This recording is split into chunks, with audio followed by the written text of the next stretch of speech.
해방 이후에 친일파들이 했던 행태와 다를 바가 전혀 없습니다. 한미일 동해 합동훈련을 친일로 몰아 안보를 무력화시키려는 의도는 곧 나 혼자 살자고 나라 파는 꼴입니다. 더불어민주당의 선동 DNA만 드러낼 뿐입니다. 일본군의 한반도 진주, 우길기가 다시 한반도에 걸리는 날, 우리는 상상할 수 없지만 그런 일이 실제로 생길 수 있습니다. 그럼 인공기는 걸려도 괜찮다는 말씀입니까? 얄팍한 친일몰이로 자신들의 사법 리스크를 벗어나려는 속셈을 극단적 친일이라는 말로 포장해 국민들을 속이지 마시기 바랍니다. 자기들 집권할 때 실컷 우길기를 단 함정들을 한국까지 정박시키고 해놓고 이제 와서 안보를 해치는 그런 안보 회의라는 게 납득이 잘 되지 않습니다.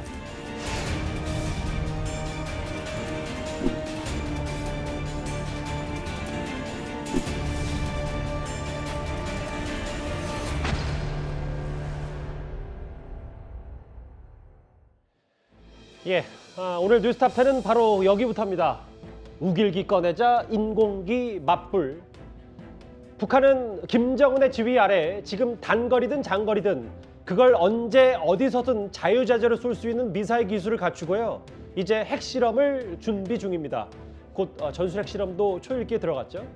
그런데 우리 정치권은 이재명 대표가 쏘아 올린, 그러니까 한미일 세 나라가 합동 군사 훈련을 한 걸 두고 친일 국방을 한 건 아니냐, 이 논란이 좀처럼 식지 않고 있습니다. 이 얘기부터 지금 하나하나 만나보겠습니다. 해방 후의 친일파 행태와 같다. 여당에서는 그러면 우길기는 안 되고 인공기는 괜찮나?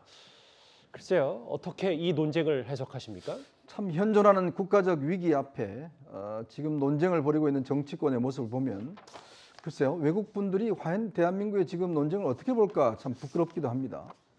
제가 우길기니 인공기니 이 논쟁을 따지기 이전에 이 노회찬 전 의원이 살아생전에 이런 이야기를 한 적이 있어요.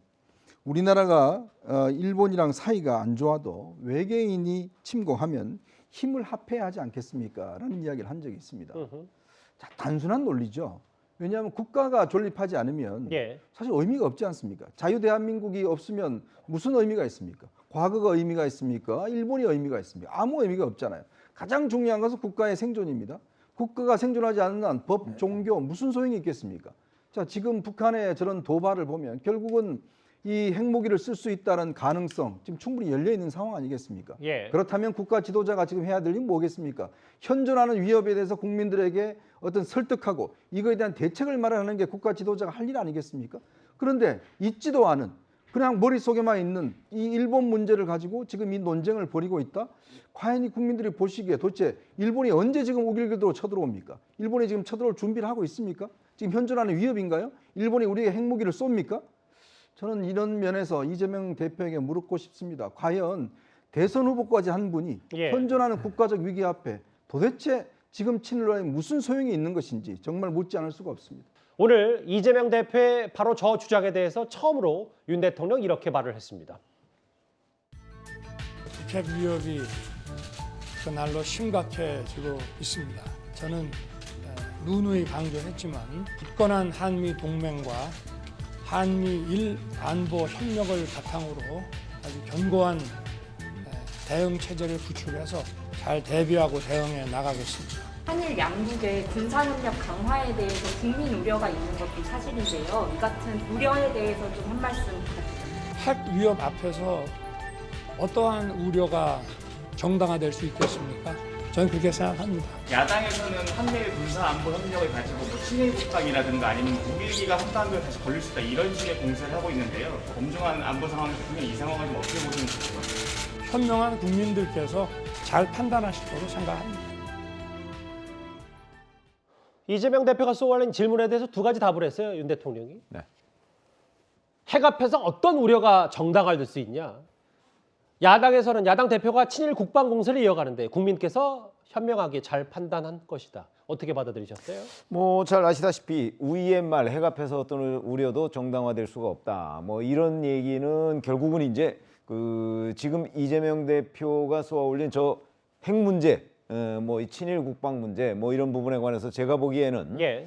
그 부분을 직접적으로 언급하고 싶지는 않은 것으로 보이지만 일반 국민들이 판단하는 하나의 기준은 제시한 것으로 보여요. 왜냐하면 북한이 핵위협을 하는데 우리가 지금 여기서 그게 뭐 친일 국방이냐 친미 국방이냐 따지고 있을 계제가 아니다 하는 걸 윤 대통령이 분명히 얘기를 한 것 같고, 그다음에 국민께서 잘 판단하신다는 부분은 아마 그 지금 대통령실이 야당과 이런 문제를 가지고 공방을 벌일 생각이 없다. 그걸 분명히 한 것으로 보이는데 예. 제가 보기에는 사실은 야당에서 제1야당에서 저런 식으로 문제를 제기하면요, 자 국민께서 잘 판단하실 것이다라는 그 이상을 저는 집권 여당이 해줘야 된다고 생각을 해요. 어차피 국민의힘이 정쟁화된 거 아니겠습니까? 예. 정쟁화됐으면 그에 대한 그 대항을 집권 여당이 해줘야 되는데 지금 과연 뭐 인공기는 괜찮다는 얘기냐 이런 식의 대응으로 가능할까? 그런 의문이 들고요.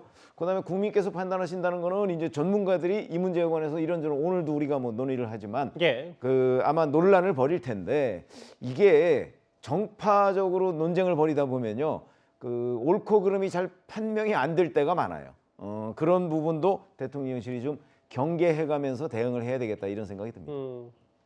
그러니까 국민의힘도 뭐 인공기는 괜찮냐라는 그런 말싸움보다는 근데 좀 더 사실은 이게 자 한일 군사 동맹이냐, 그다음에 군사 협력이냐 이런 거에 대한 개념 규정이 명확해져야 되거든요. 예. 저는 지금 이재명 대표가 얘기하는 거는 마치 군사 협력을 군사 동맹인 것처럼 지금 호도하고 있다고 생각을 합니다.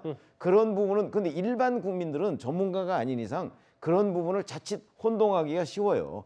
그런 것들을 저는 대통령실이든 집권당이든 분명하게 구분을 해줘야 된다. 그렇게 국민들을 설득해 나가야 된다 이렇게 생각합니다. 차용주 대변인님, 네. 그러니까 모르겠어요. 이 말에 대해서도 여러 해석이 나오지만 대통령 입장에서는 뭐 야당 대표가 아무리 그런 정치 공세를 하더라도 대통령 입장에서는 지금 엄중한 시기이기 때문에 핵 앞에서는 어떤 우려가 정당화될 수 있냐. 지금 백척간도의 시기이기 때문에 뭔가 우리 나름대로도 동맹 혹은 이런 거를 준비해야 되지 않냐 뭐 이런 뜻으로도 좀 읽히는데요. 그러니까 이제 아까 말씀을 쭉 해오셨지만 동맹, 그다음에 협력 이런 부분들도 이제 구분이 돼야죠. 근데 일본이라는 나라를 저희가 이제 군사 동맹 국가로는 보진 않습니다. 이게 우방이죠. 우리들한테 좀 가까운 도와줄 수 있는 그런 뭐 국가로 보는 게 맞고, 그리고 일본과 한국이 가지고 있는 여러 가지 역사적인 히스토리, 최근까지도 그러지 않습니까? 첫 번째는 일본이 과거사에 대해서 진정어린 사과를 한 적이 없고요. 예. 두 번 최근에는 일본의 수출 규제 아직도 진행되고 있습니다. 그다음에 최근에 들어서 또 구려개교라고 해서 윤석열 대통령이 해외에 가서 약속도 안 잡혀줬는데 쫓아가서 만나는 이런 일련의 과정들을 보면서 국민들이 일본을 어떻게 생각할까 이런 부분에서 이제 출발해야 될 것 같고요. 윤석열 대통령은 그렇습니다. 안보 부분은요, 여야를 막론하고 굳건히 지켜야 됩니다. 그걸 반대하는 거 아니잖아요. 그런데 이제 민주당에서 얘기하는 건 한미 동맹으로도 충분히 우리가 북한의 핵 위협과 미사일 도발을 할 수 있는 군사력을 가졌음에도 불구하고 예. 굳이 왜 군대를 인정해달라고 하는 일본을 우리 동해 앞마당에 끌어들여서 독도 앞에서 군사훈련을 하게 했느냐, 이런 정부의 미숙한 판단, 아니면 이게 과연 일본의 이조차도 굴욕적으로 독도 바로 앞이라는 건 또 뭐 여러 얘기가 있습니다.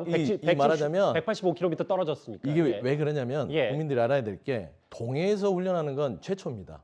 노무현 문재인 정부 계속 얘기하는데 예. 그전에는 동해에서 훈련한 적이 없어요. 그러니까 동해라는 게 한일 간의 중간 수역입니다. 아하. 그래서 이 중간 수역에서 훈련한 건 최초이기 때문에 이런 부분에 있어서 우려를 한 거예요. 예. 그래서 이조차도 군사훈련까지 일본을 끌어들여서 군대를 인정하게 하고, 그다음에 그 한일 중간 수역 자체를 동해냐 일본해냐 이런 논박까지 끌어들이는 어떤 외교적인 판단 미스, 이런 부분을 지적하다 보니 예. 이게 친일적으로 끌려가는 게 아니냐라는 지적이라고 봅니다. 알겠습니다. 뭐 이후에도 계속 뭐 저희가 팩트로도 공방이 있을 수도 있겠습니다만, 이재명 대표 기억하시겠습니다만 지난주 금요일에는 극단적인 친일 행위다, 어제는 우길기가 한반도에 걸릴 수 있다 이렇게 수위를 높였었는데 오늘은 이재명 대표 이런 말을 했습니다.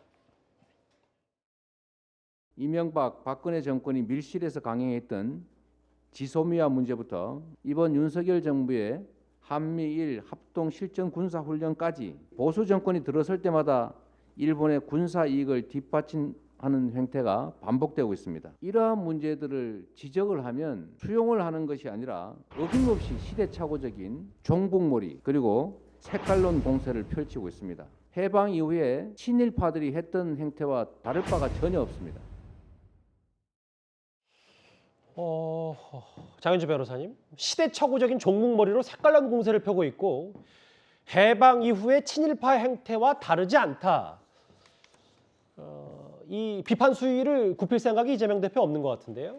그렇습니다. 일단 제가 생각했을 때는 야당 대표로서 이제 일본군이 독도가 있는 동해안에 들어와서 함께 훈련을 한다는 것 자체에 대해서 어떻게 보면 국민적인 공감대가 있는 것인가, 그리고 국민의 눈높이에서 이것이 가능한 것인가라는 것을 분명히 지적할 수 있다고 생각합니다. 그 과정에서 일본 우길기 얘기가 나온 것인데, 근데 이제 이재명 대표가 지금 말하고자 하는 것은 그렇다면 지금 일본군이 동해안에 들어오는 것이 가능하냐 이거에 대한 물음을 제기하면 여당이나 대통령실에서는 그것에 대한 국민적인 우려에 대한 어떤 해명을 하면 될 것인데 예. 마찬가지로 또 종북몰이가 지금 나오고 있거든요. 갑자기 인공기는 그럼 괜찮냐라는 얘기가 나오고 색깔론이 나오기 때문에 예. 이것이 바로 이제 나중에 있었던 뭐 구한말 때 친일파들이 했던 것과 똑같다. 이제 이런 말까지 지금 날선 얘기가 나오게 예. 되는 것으로 보이는데요.